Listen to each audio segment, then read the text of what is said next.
من قصد فرار و جلاوطنی ندارم. فعلا در امارات هستم تا از خونریزی و فاجعه جلوگیری شده باشد. همین حالا در مشوره هستم تا به افغانستان برگردم و به تلاش‌هایم برای تأمین عدالت، حاکمیت افغان‌ها بر کشورمان و اعاده ارزش‌ها و دستاوردهای واقعی اسلامی و ملی مردم افغانستان با هم مبارزه کنیم.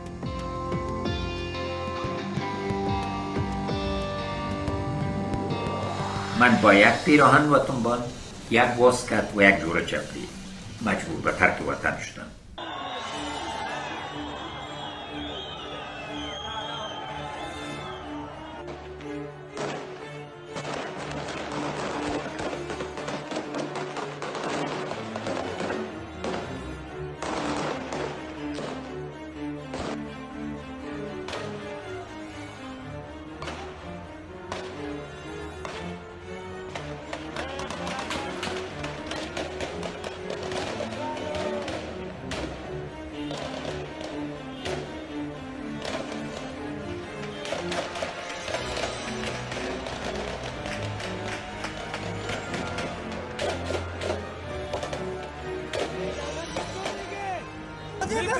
افغانستان اول نمبر دستور اولانه مو میوي دیش مرمه میوي و مې استفاده کړه دا ډېر کودا دا ګوره سر قربانو خبر کودا اخر اول باندې حکومت راځي ان شاء الله.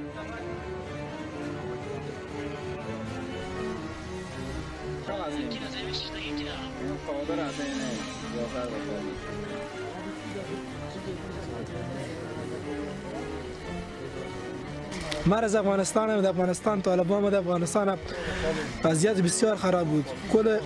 کلا افغانستان طالب گرفته بود، ولی در افغانستان کاربار نیست. ما از خاطر مجبوری آمدیم به خاطر که کار کنیم. از افغانستان آمدیم، میخوایم بریم به طرف اروپا. افغانستان خیلی وضعیتش خراب است.